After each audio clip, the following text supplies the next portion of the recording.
Oftentimes you go to old museums and look at art books, you see pictures of oftentimes monks, and they're standing there in a window and they're holding a skull and they're looking at it, and you think, well, that's kind of dark. It is. But you need to understand what really is going on there. It's the contemplation of mortality. He's not just looking at a skull. Do you know what he's doing? He's looking at himself. That monk knows, this will be me in a twinkling of an eye. Strong men grow old, and old men die. Yes, strong men die. Men who are genius die.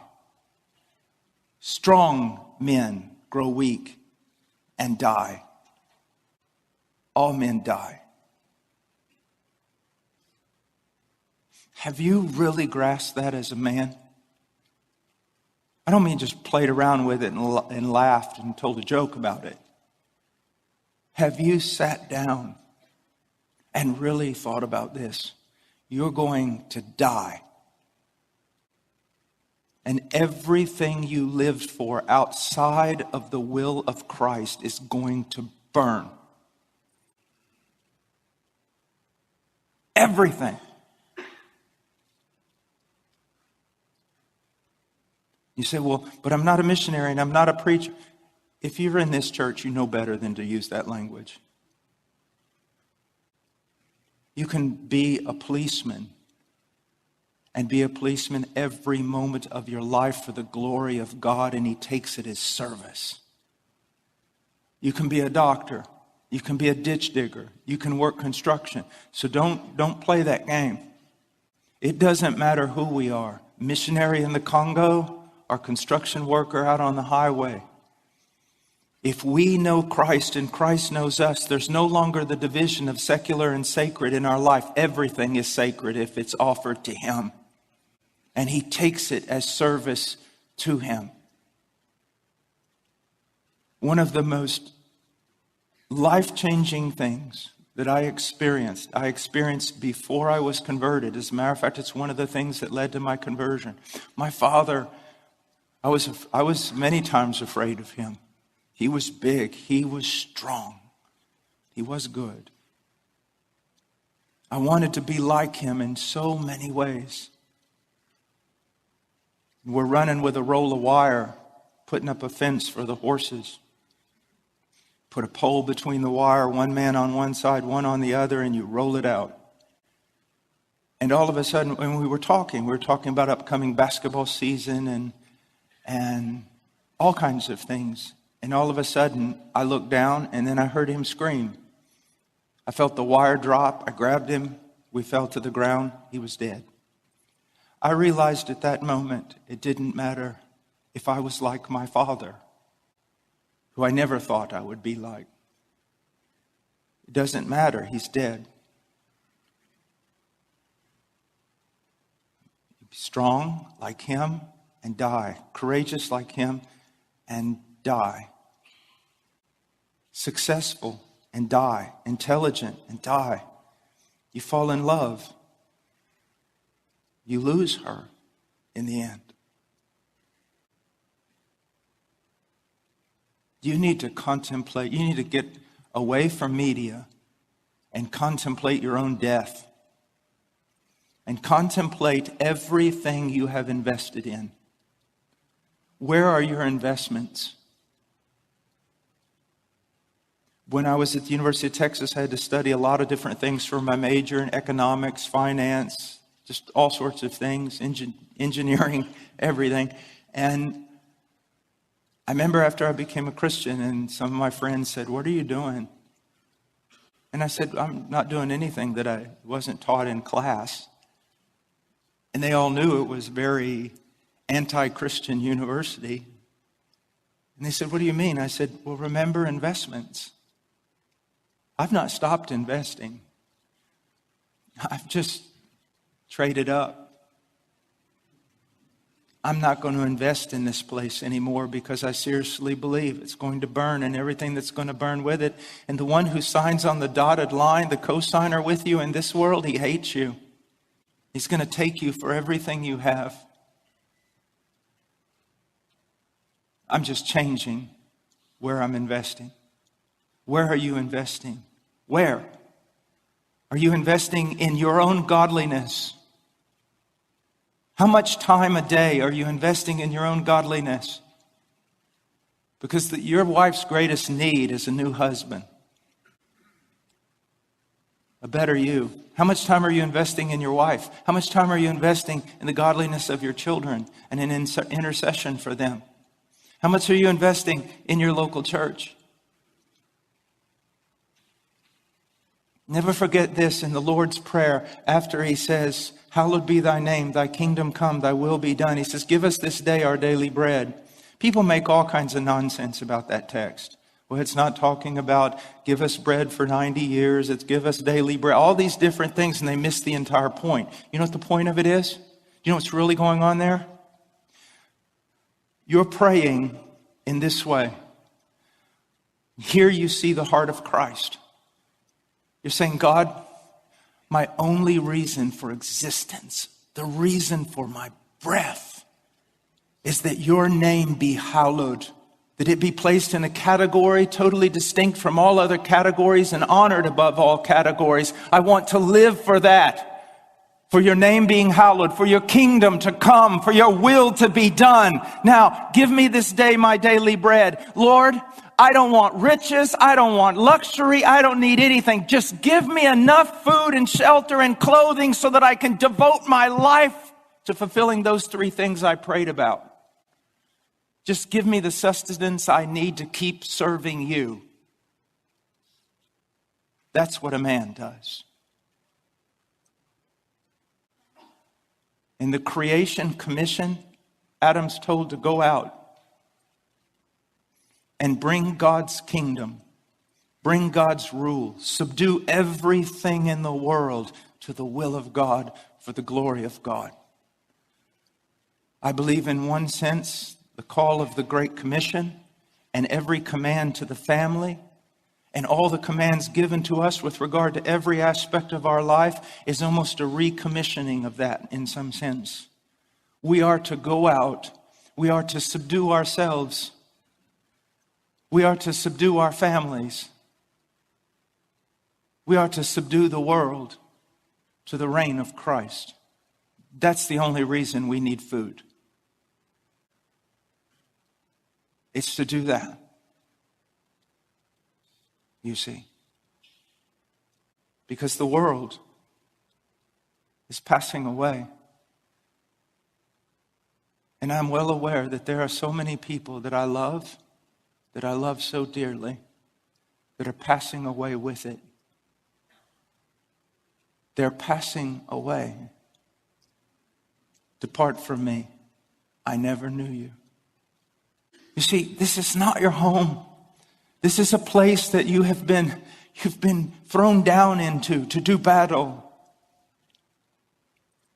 That's why you live. That's why you live. Now, I want to go on to something else. I want us to look for just a moment at this world.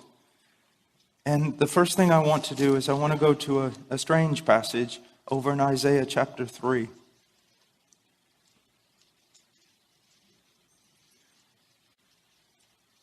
God is bringing judgment upon a people in this passage. God is bringing judgment upon a people. And he says in verse 1, Isaiah chapter 3, verse 1, for behold, the Lord God of hosts is going to remove from Jerusalem and Judah both supply and support, the whole supply of bread and the whole supply of water. So he's going to remove this. But what else is he going to remove?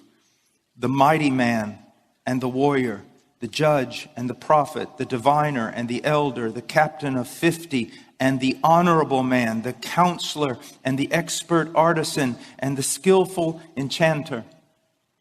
One of the greatest acts of God's judgment upon a people is when he removes the noble men from leadership, when he removes the entire population of noble men, and there's nothing left but ignoble, weak men.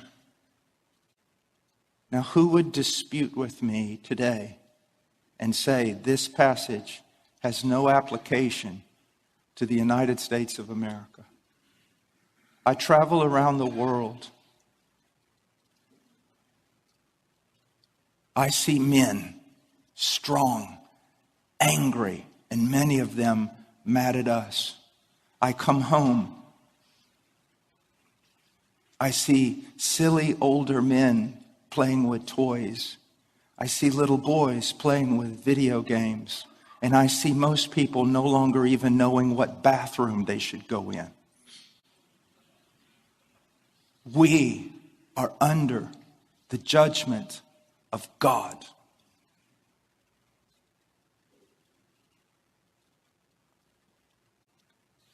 Look at verse 4. And I will make mere lads their princes, and capricious children will rule over them, and the people will be oppressed. Once again, this is our world. I've been amazed for the last 30 years, and especially in sitcoms and things like that. Isn't it amazing that the parents, especially the dad, is always portrayed as, even if he's kind-hearted, he's foolish and really doesn't understand anything about the world. And in the end, the children are the ones that are the counselors. But you know what? Most Christian men saw things like that and couldn't even discern there was a problem. Why? Not in the Word. Not in the Word. Not with men of the Word. And I think both those things are almost equally important. Brothers, the only thing that's going to keep you from this is the Word, the Word, the Word.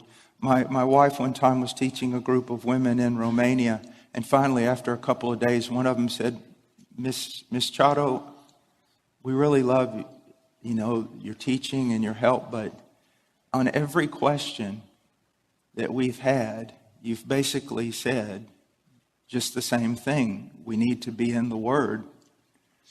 Why do you do that? And she said, well, because you need to be in the Word. I'm sorry. It isn't. In a way, it's really wonderful that it's not mystical, that you don't have to climb up to heaven or drive yourself down into hell to grow.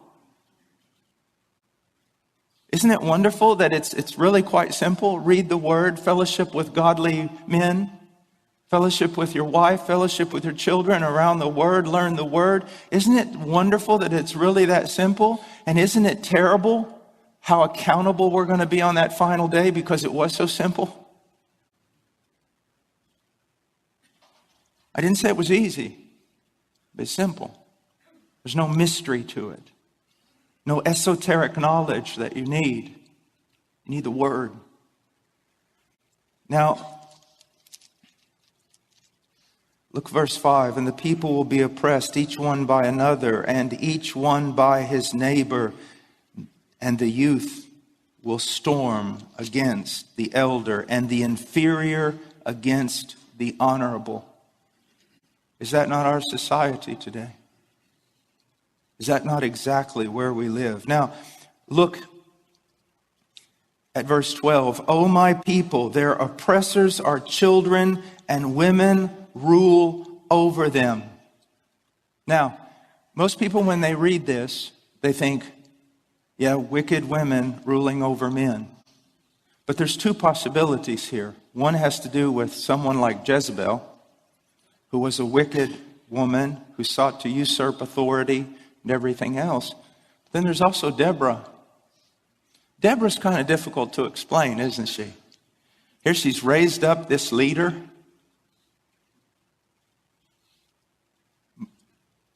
Trying to put everything together in the scriptures, it's my opinion that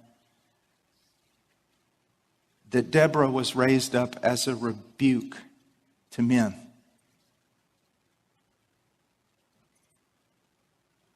And at no fault of her own.